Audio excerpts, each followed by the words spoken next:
Okay, so today we're going to talk about finding the inverse of a 3 by 3 matrix. When you have a 3 by 3 matrix, set it up next to its identity matrix in like this double wide matrix form. Okay, then you're going to perform row operations so that the left side turns into the identity matrix and the right side will just be a bunch of numbers. And all of those bunch of numbers will end up being your inverse. What? It's crazy. So we're going to start off with this one by setting it up next to its identity matrix.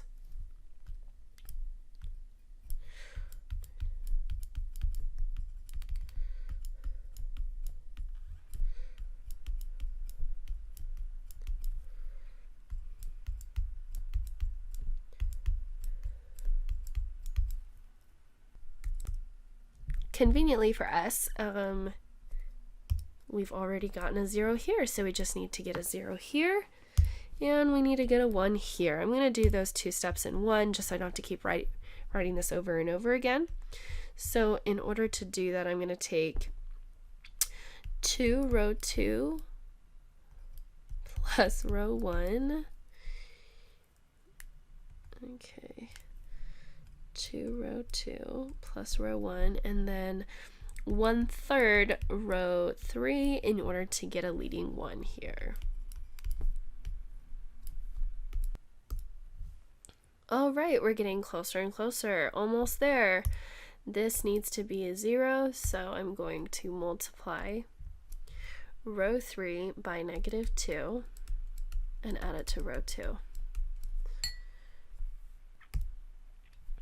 All right, and now that we have the identity matrix on the left side, the remaining matrix on the right side is our inverse of the original matrix A.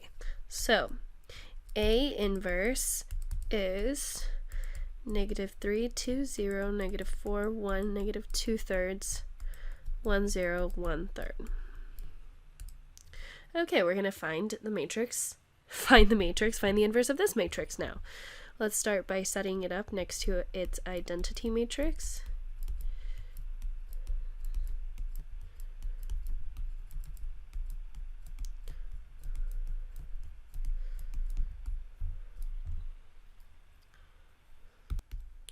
To get a leading 1, I'm going to replace I'm going to interchange row 1 and row 3.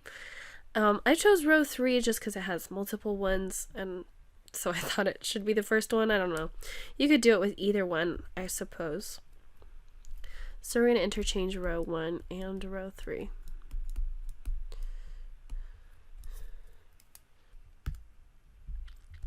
Okay.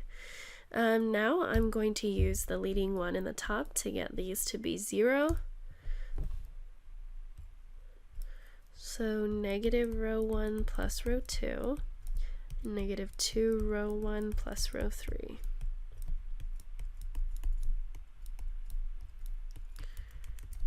All right, go ahead and perform those operations. Okay, now I'm going to get zeros here and here. Okay, so we're going to do negative row 2 plus row 1. And then 5 row 2 plus row 3.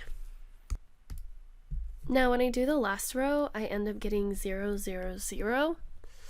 When you get 0, 0, 0, there's not going to be a way to get the identity matrix on this left side. And if you can't get the identity matrix on this left side, then your original matrix does not have an inverse. So A, has no inverse, or the inverse does not exist.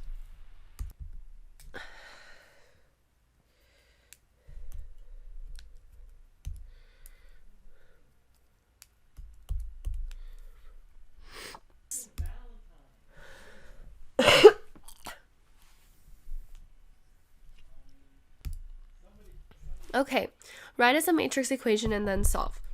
As we noticed before, A times x equals b. which means that x is equal to the A inverse times B.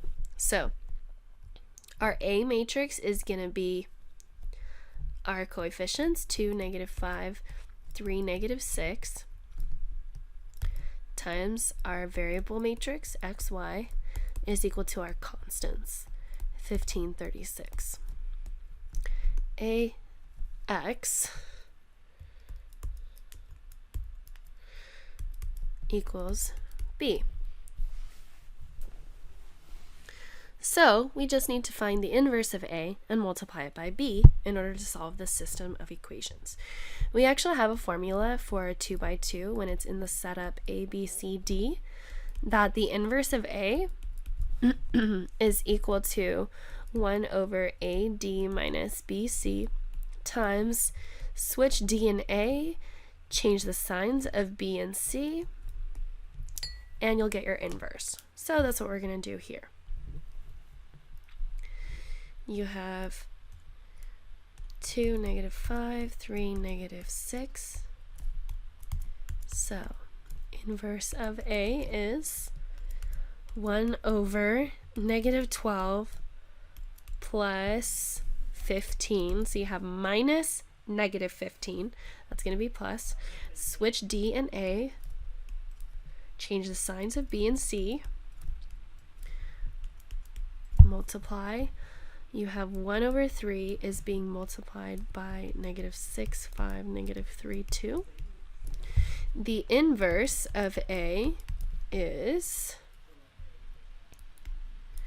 -2, 5/3, -1, and 2/3. Okay, then we're going to use it to finally solve. So if xy is equal to A inverse times B, then we're going to multiply A inverse times B, which is 15/36, to get the solutions for our equation.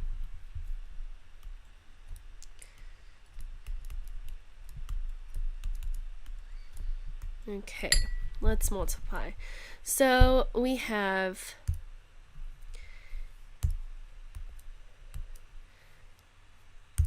-2 times 15 is -30 plus 5/3 times 36 is 5 times 12, which is 60. So that should equal a positive 30. And then our last row by column is -1 times 15, so -15 plus 2/3 times 36 is 24. That should be 9. So x equals 30 and y equals 9.